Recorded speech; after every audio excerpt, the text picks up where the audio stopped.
Good morning, you beautiful people. My name is Alistair Hilton. I am a photographer in London who lives on a narrowboat. This narrowboat, in fact, why I'm even talking in any of these videos, because I know you're going to be sat there looking around at my books and my furniture and anything else that's here. But I'm going to carry on. I'm going to talk away. And today I am going to talk about how much does it all cost? How much does it cost to live on a narrowboat in London or anywhere else for that matter? And how does it work? Because everybody asks me, how does it work? First of all, you need to buy your narrowboat. Lots and lots of narrowboats out there. If you go too cheap, it's like a car. If you go too cheap, great, it's cheap, and then you'll spend forever and all of your money trying to keep it afloat. If you go too expensive, you can't afford it in the first place, but at least you won't have to fix it every 5 minutes. So most people are going to sort of be somewhere between really cheap and a disaster zone and really expensive and inaccessible. A narrowboat, the best length, there's all sorts of lengths. This particular boat is a 57 foot, which I actually think is the best length. If there's one of you or maybe a couple, I would say this is the best length for a narrowboat, 57 foot. Reason I say that is any shorter and you've got less room, which you can easily manage. There are people living on a 30 foot narrowboat.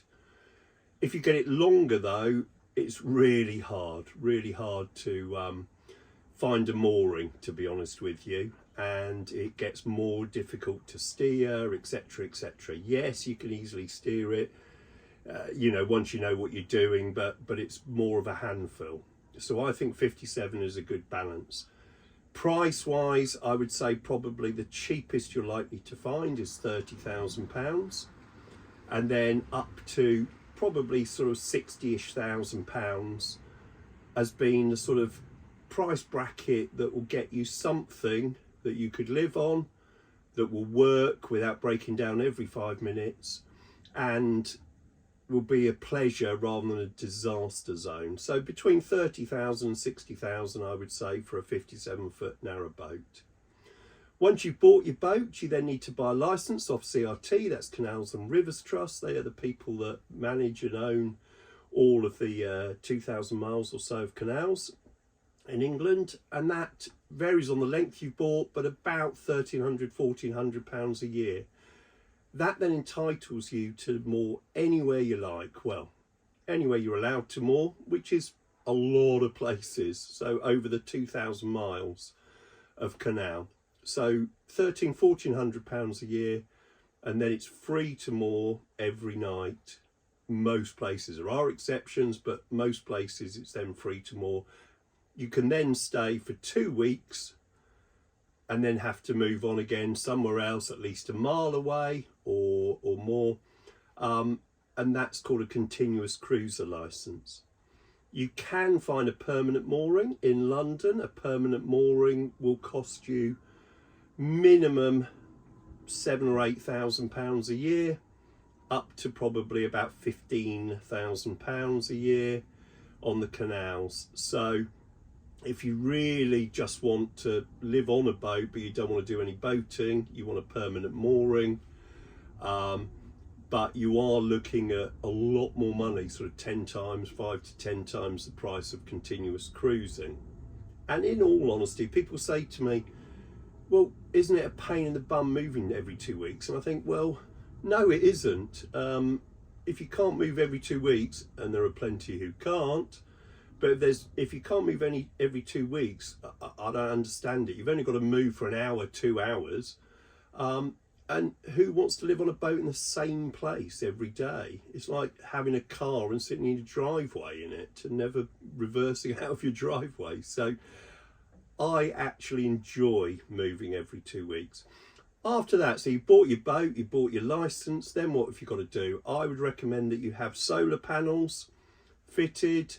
If you're going to live on the boat, solar panels and enough leisure batteries to hold the power, store all that beautiful sunlight.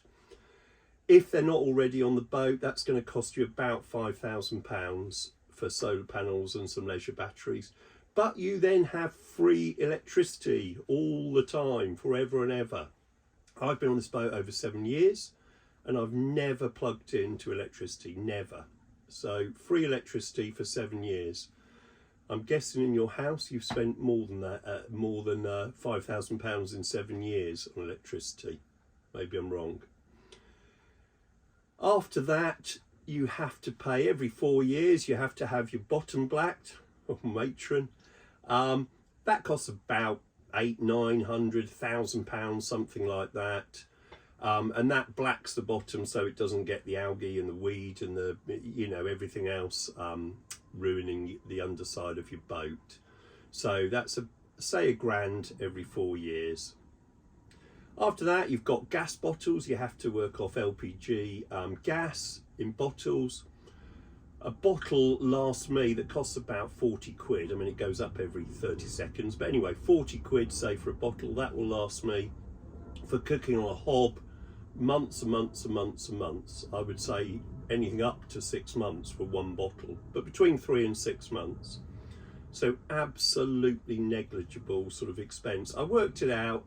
Everything is going to cost you something in the region of about £300 a month to do everything on your narrowboat, everything. You could spend more if you really wanted to, but about 300 quid a month. So there you go. If you want to live on a narrowboat, those are the sort of costs that you're looking at. What I will say though, is there are a lot of people who move on to a narrowboat and know nothing about engines, nothing about electrics, nothing about engines, nothing about nothing. Great, you are going to hemorrhage money, hemorrhage it. You will be bust within the first year or two. You will struggle to find anybody to come and work on your boat. Really hard to get somebody to work on a boat. You think it's hard in a house, it's 10 times harder on a boat. So I would recommend you either find a friend or you learn how to service an engine. You learn how to fix things. I fixed loads of things on my engine for free. They're really easy things, but things go wrong on engines, especially old engines. But if I didn't actually know, I used to work on my cars when I was 17, when everybody worked on their own cars. I used to service them. If you can't do anything like that, it's going to cost you hundreds instead of it being free or £1 or £2. So I'd recommend that you really do learn about engines at the least, and preferably learn your boat, learn a bit of plumbing, a bit of electrics, because you will be needing that. We can chat about that another time, but for now I hope that has given you a little bit of interest. It's a beautiful sunny day, so I'm going to go out and sit on my deck, enjoy the sunshine and the canal. Have fun, take care, bye bye.